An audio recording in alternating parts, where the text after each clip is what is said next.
Bom, hoje nós vamos introduzir um momento importante da matemática do século XVII, que é quando é introduzido o método analítico, ou seja, os problemas passam a ser resolvidos a partir de um novo método, que é chamado análise, e que a gente lê nessa citação, que é a citação que está bem no início da geometria do Descartes, onde ele propõe justamente a utilização do método analítico. E ele diz: se queremos resolver qualquer problema, primeiramente supomos que a solução já está encontrada e damos nomes a todas as linhas que parecem necessárias para construí-la, tanto para as que são desconhecidas como para as que são conhecidas. Em seguida, sem fazer distinção entre linhas conhecidas e desconhecidas, devemos percorrer a dificuldade da maneira mais natural possível, mostrando as relações entre essas linhas, até que seja possível expressar uma única quantidade de dois modos. A isso chamamos uma equação, uma vez que os termos de uma dessas duas expressões são iguais aos termos da outra. Bem, nós vemos nessa citação que o método analítico, como a gente já tinha visto em Viette, supõe que a gente considere como conhecida uma quantidade desconhecida e possa operar com as quantidades desconhecidas do mesmo modo como a gente opera com as quantidades conhecidas. E isso que nos permite escrever uma equação. Então, no século XVII, esse método ganha uma repercussão muito grande, porque é um método visto por muitos como capaz de substituir os métodos da geometria euclidiana, os métodos sintéticos, que são métodos que não expõem, que não deixam os aprendizes, os alunos, os matemáticos, conhecerem o caminho da descoberta, ou seja, são métodos que privilegiam o caminho da justificação, mas que escondem o caminho da descoberta. Esse ponto de vista é muito claro, por exemplo, em alguns trabalhos de Arnaud, um matemático do século XVII, que propôs uma lógica, que propôs um novo método para a geometria, e que ele diz exatamente isso, né? O que isso quer dizer? Então, por exemplo, vamos pegar um exemplo típico da geometria euclidiana, um exemplo importante, em que se trata justamente de encontrar a quadratura, um quadrado cuja área seja igual à área de um retângulo. Então, suponhamos que a gente tenha um retângulo. Então, a gente pode traçar com um compasso, estender esse lado, de modo que esse segmento tenha um tamanho igual a esse lado do retângulo. Então, agora, nós temos um segmento de reta dividido em duas partes desiguais. E eu vou também achar o ponto médio desse segmento. Então, é um segmento dividido em duas partes desiguais e em duas partes iguais. As desiguais seriam essas e as iguais seriam essas. E pela proposição 2.5, que nós já falamos sobre ela na aula sobre Euclides, nós sabemos que essa figura satisfaz uma certa configuração geométrica, que não vem ao caso aqui, mas que nos permite deduzir o seguinte, que se nós traçamos uma circunferência com esse segmento como raio, e nós estendemos esse segmento até a circunferência, o quadrado cujo lado tem área igual à área desse retângulo, possui esse lado aqui. Tá? Então, esse seria o lado do quadrado cuja área é igual à área desse retângulo. Isso pode ser demonstrado através da proposição 2.5, como a gente falou, mas fica uma pergunta: como é que eles sabem? Ou seja, é verdade, mas como é que eles chegaram a esse resultado? Então, essa era uma pergunta que os matemáticos do século XVII faziam. Como os matemáticos gregos chegavam às suas descobertas, aos seus resultados que pareciam cair do céu? Então, alguns chegaram a postular a hipótese, que a gente não sabe se confirma historicamente ou não, que o método da descoberta teria sido um método analítico, ou seja, justamente esse método que pressupõe conhecidas quantidades ou grandezas desconhecidas e opera com elas como se elas fossem conhecidas, e que depois, então, os resultados seriam somente demonstrados por métodos sintéticos. Então, essa é uma hipótese bastante controversa e muito pesquisada, de vários pontos de vista históricos diferentes, mas o fato é que o método analítico ganhou grande repercussão no século XVII, justamente porque ele permitia evidenciar, tornar claro o caminho da descoberta, sobretudo quando o método analítico foi associado à álgebra. Nós já vimos que isso já acontecia em Viet, né, em que o método analítico ele passou a ser utilizado utilizando uma ferramenta poderosa que é a ferramenta da álgebra.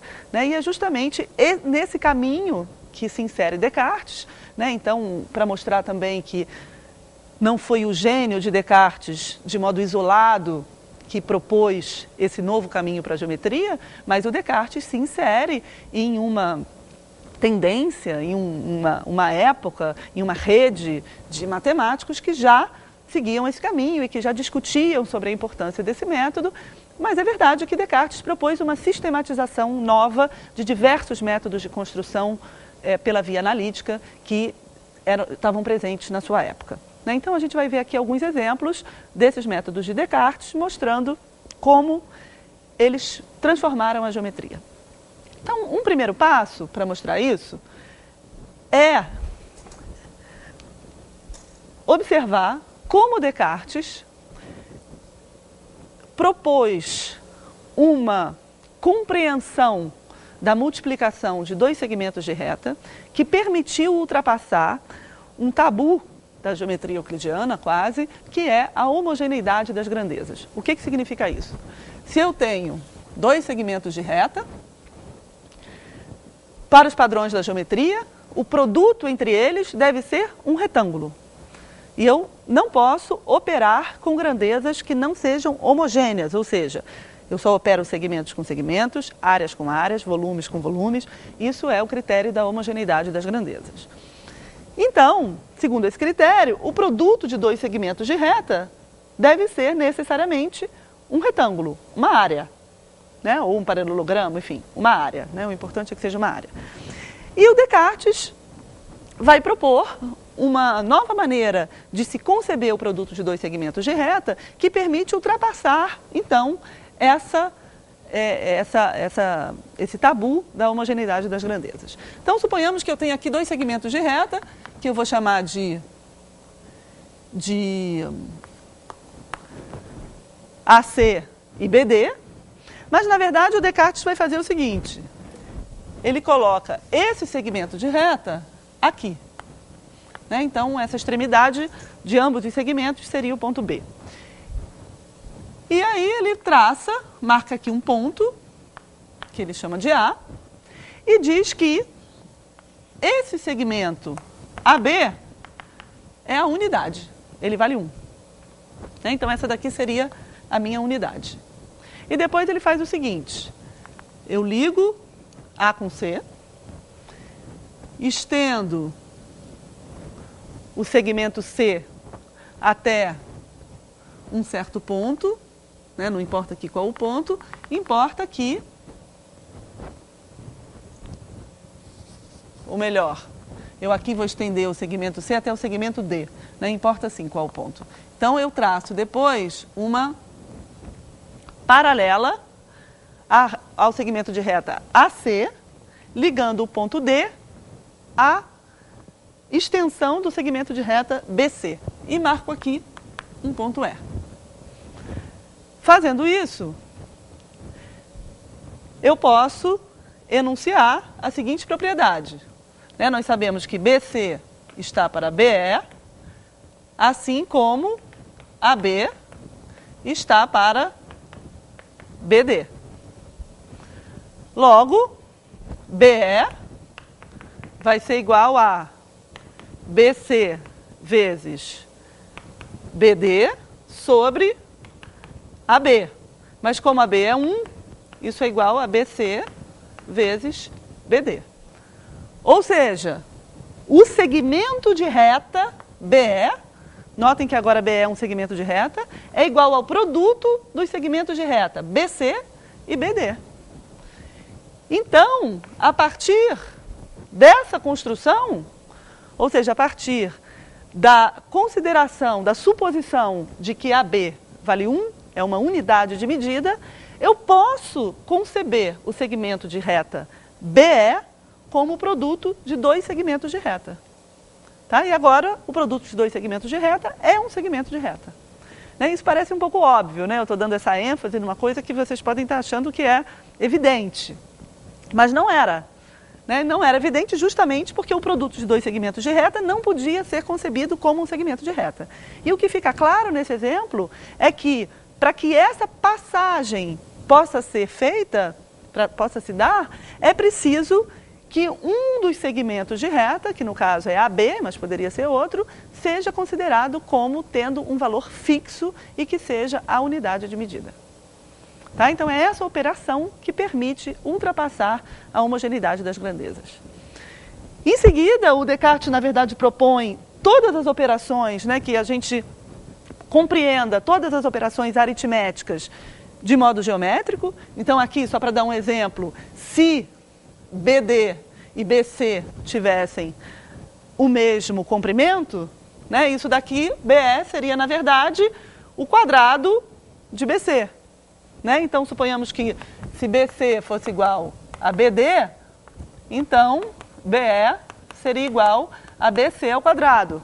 E eu poderia compreender essa operação de elevar ao quadrado também por um exemplo geométrico. Ele vai fazer isso para todas as operações de modo análogo.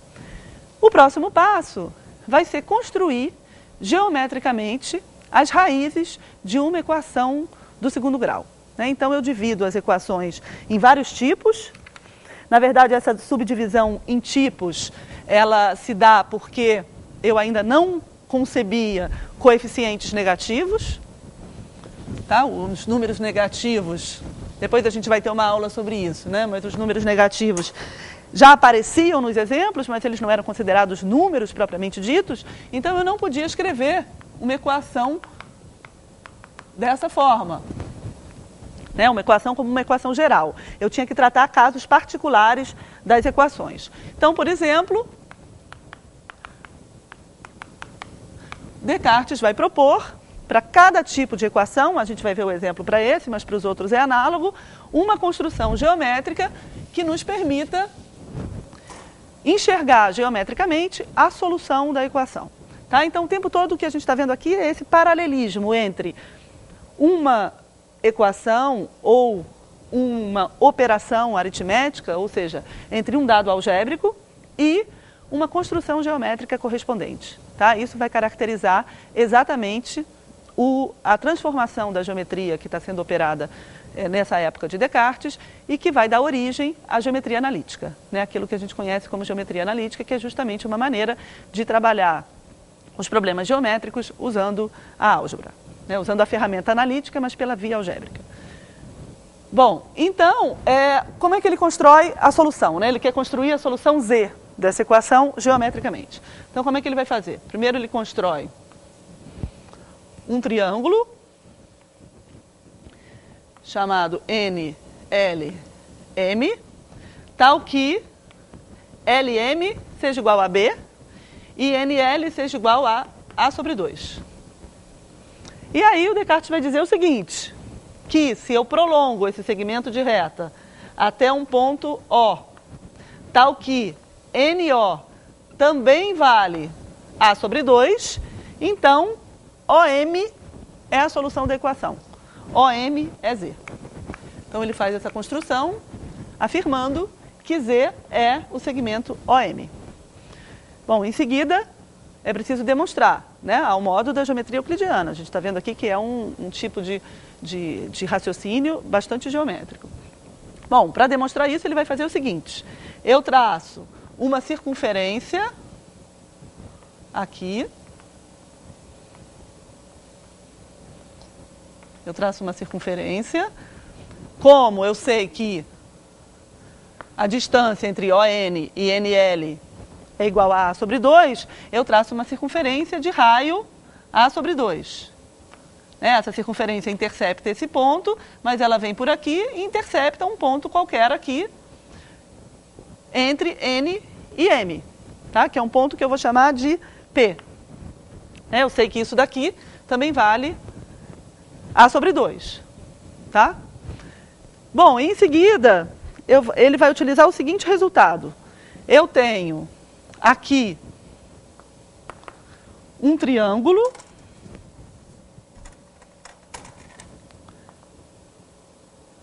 esse triângulo OML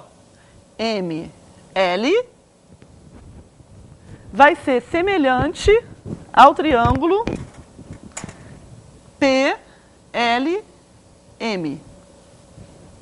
Tá? Então, esses dois triângulos, OLM e LPM, são semelhantes.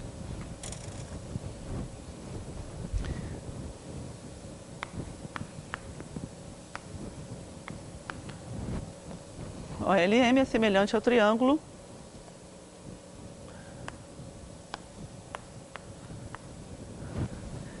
LPM. Bom, por quê? Primeiro, eu observo que esse ângulo é igual a esse ângulo. Então, esse ângulo é igual a esse ângulo. Por quê? Porque são ângulos que delimitam o mesmo arco de circunferência, que seria esse arco aqui. Bom, então se esses ângulos são iguais e esse ângulo é comum aos dois, então eles são semelhantes, tá? Porque o ângulo MOL é igual a PLM. Tá? Como esses ângulos são iguais e esse ângulo é comum, então os triângulos são semelhantes. Então isso nos permite escrever o seguinte, que OM está para LM, assim como LM está para PM. Né? Porque eles são semelhantes. Né? Então, OM está para LM, assim como LM, que é agora a hipotenusa desse triângulo, está para PM. Bom, então aqui eu posso escrever OM vezes PM igual a LM ao quadrado. Só que LM foi construído para ser B, né? Então agora nós temos que OM vezes PM é igual a B ao quadrado. Ora, como é que a gente pode demonstrar então que Z é OM?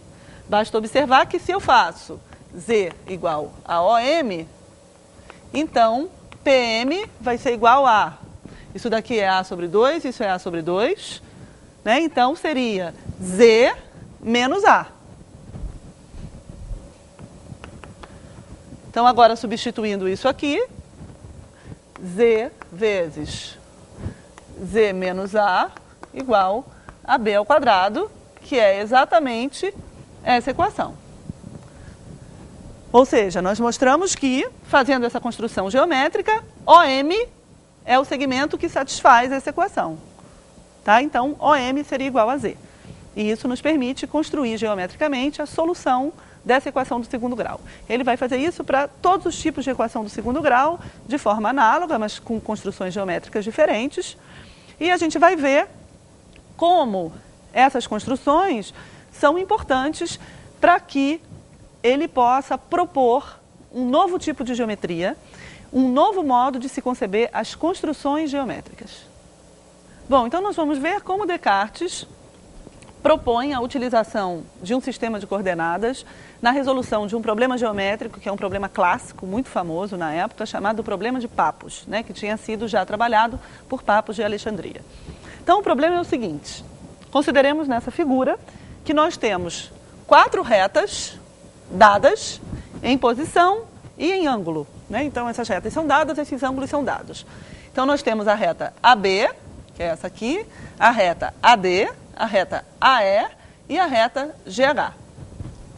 E o problema consiste em encontrar o lugar geométrico dos pontos C, que fazem ângulos dados com essas retas, ou seja, os ângulos CBA, CDA, CFE ou CHG, são dados, e tal que esses segmentos de reta, CB, CF, CD e CH, satisfaçam uma relação desse tipo.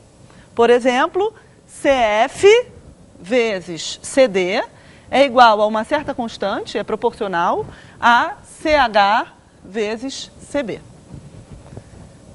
Então, problemas desse tipo são chamados problemas de papos. Não necessariamente com 4 retas, não necessariamente com essa relação de proporcionalidade entre os segmentos. Eu poderia ter 3, poderia ter 5 retas. O importante é que a multiplicação de alguns desses segmentos é proporcional ao produto dos outros segmentos que restam. Tá? Então, aqui eu estou dando esse exemplo, mas poderia ser eu tenho uma relação de proporcionalidade diferente. Por exemplo, CD vezes CH é proporcional a CF vezes CB, ou se eu tivesse mais retas, eu teria mais segmentos. Se eu tivesse 3 retas, eu poderia ter que CF vezes CD igual a K vezes o quadrado de um desses segmentos. Então, eu poderia ter outras relações, mas qualquer problema desse tipo, que consiste em encontrar o lugar geométrico do ponto C satisfazendo uma relação desse tipo, é um problema de papos. Bom, e a gente vai ver como Descartes resolveu esse problema. Primeiro, ele diz o seguinte, eu vou ler uma frase do Descartes que é bastante esclarecedora a esse respeito. Ele diz o seguinte: como na figura há muitas linhas, para simplificar o problema, considero uma das linhas dadas e outra a ser traçada, por exemplo, AB e BC.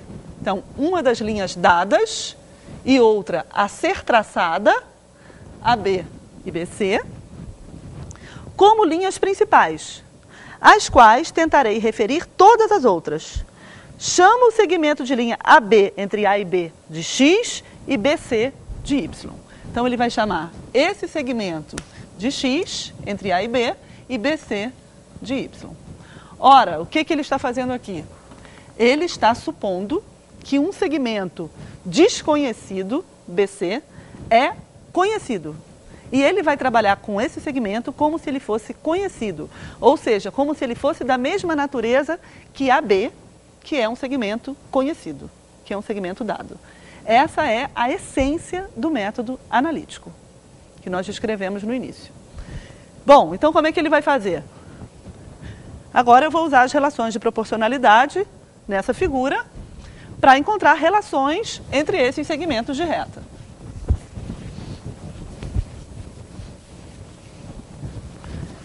Então, suponhamos que a gente tenha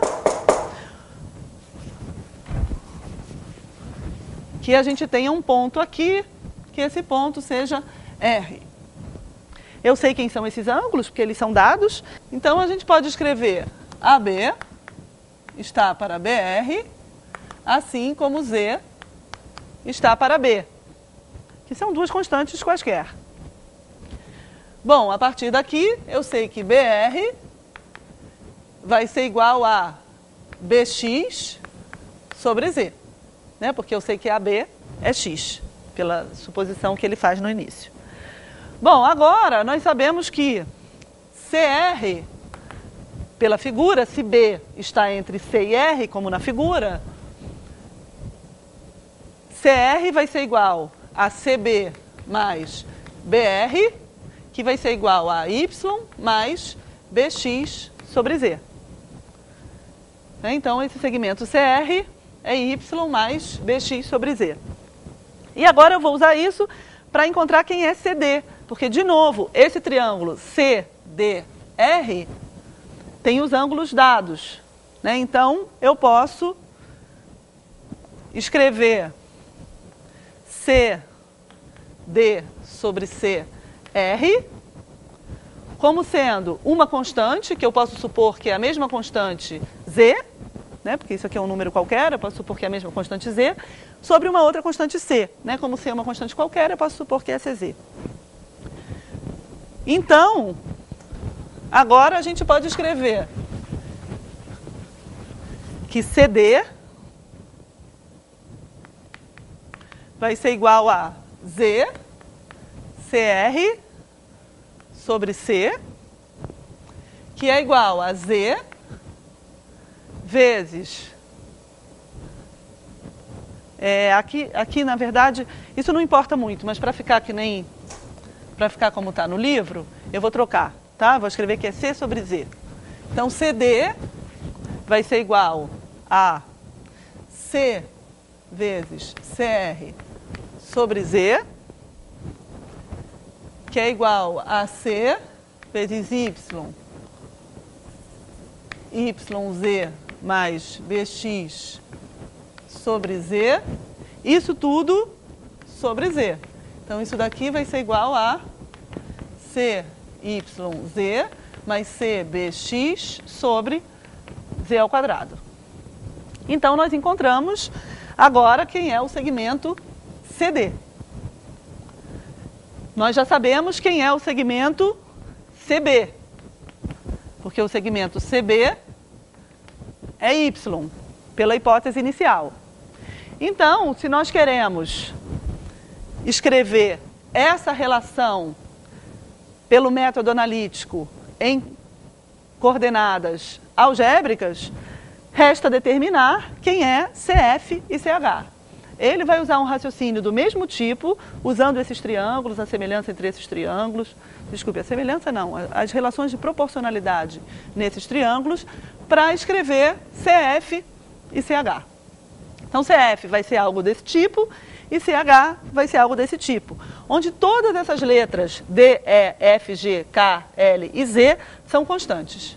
As únicas letras aqui que não designam constantes são X e Y.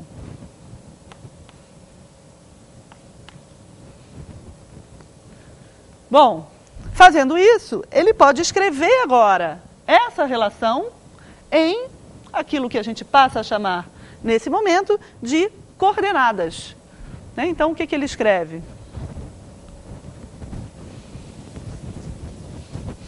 Então, eu teria essa relação escrita como algo do tipo EZY mais DEK mais DEX sobre Z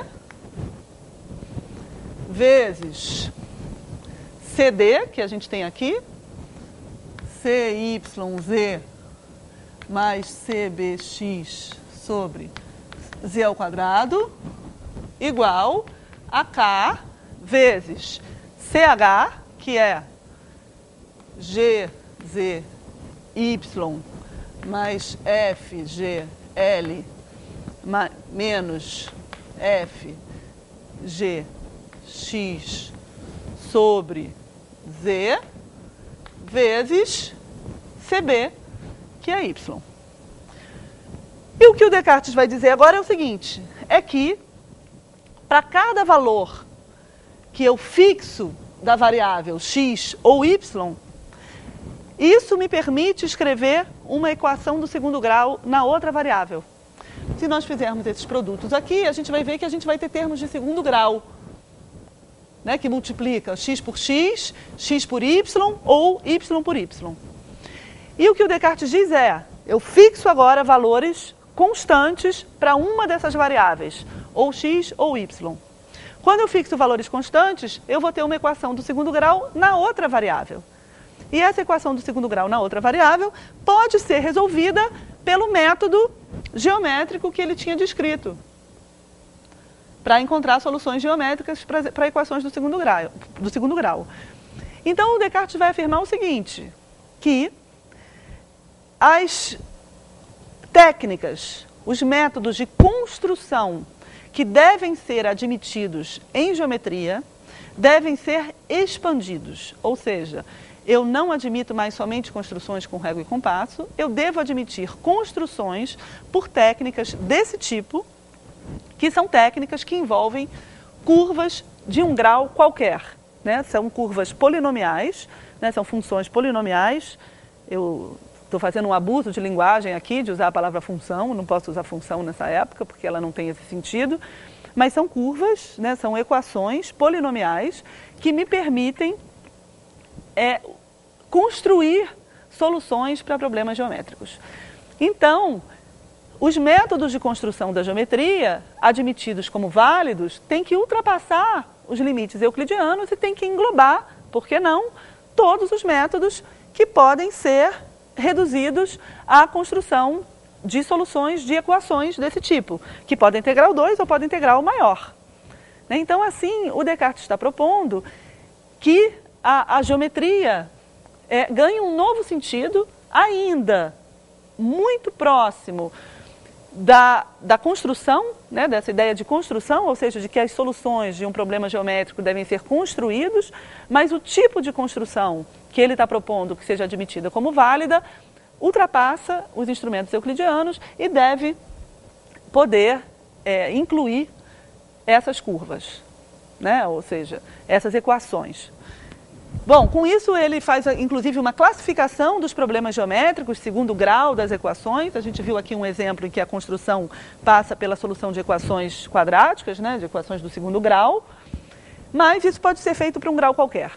Uma outra observação importante aqui é que o sistema de coordenadas que ele usou para reduzir a solução do problema a uma equação foi um sistema de coordenadas que não é ortogonal, é um sistema de coordenadas que se adapta a esse problema, e na verdade era assim que era feito. Para cada problema, eles definiam um sistema de coordenadas adaptado àquele problema, que não era necessariamente um sistema de coordenadas único e nem ortogonal. E uma outra observação é que essa ideia de associar um sistema de coordenadas que me permita escrever a solução de um problema geométrico como uma equação, só se impõe na geometria a partir do momento em que eu trato de problemas indeterminados, ou seja, problemas que incluem o que nós chamaríamos hoje de duas variáveis, né? Aqui a gente está vendo que são duas variáveis x e y. Então, são problemas que incluem duas variáveis.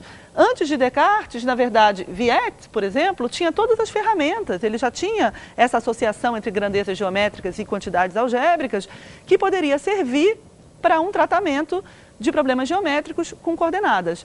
No entanto, ele não estava interessado, né? Ele lidava pouco com problemas indeterminados. Ele lidava mais com problemas determinados, ou seja, problemas em que eu tenho somente uma grandeza desconhecida variando. Aqui não, aqui eu tenho duas grandezas desconhecidas variando, x e y, e portanto isso dá lugar a uma curva, né, que é justamente o lugar geométrico dos pontos C. E uma última observação sobre essa proposição de Descartes, que é também muito interessante, é que o Descartes não se preocupa em dizer qual é o lugar geométrico dos pontos C para um problema de Pappus determinado, por exemplo, esse aqui. Ele faz essa construção e ele não usa isso para dizer que o lugar geométrico, então, é uma curva do tipo tal, né? Ele sabe que é uma cônica, o lugar geométrico desses pontos C, mas ele não determina essa cônica a partir dessa construção. Essa construção serve para ele, para que ele possa afirmar a generalidade de um método válido para determinar lugares geométricos quaisquer, em qualquer dados, quaisquer condições iniciais, através do método analítico. Então ele quer afirmar a importância e a utilidade desse método na resolução de problemas geométricos. Isso que vai ser chamado de geometria analítica.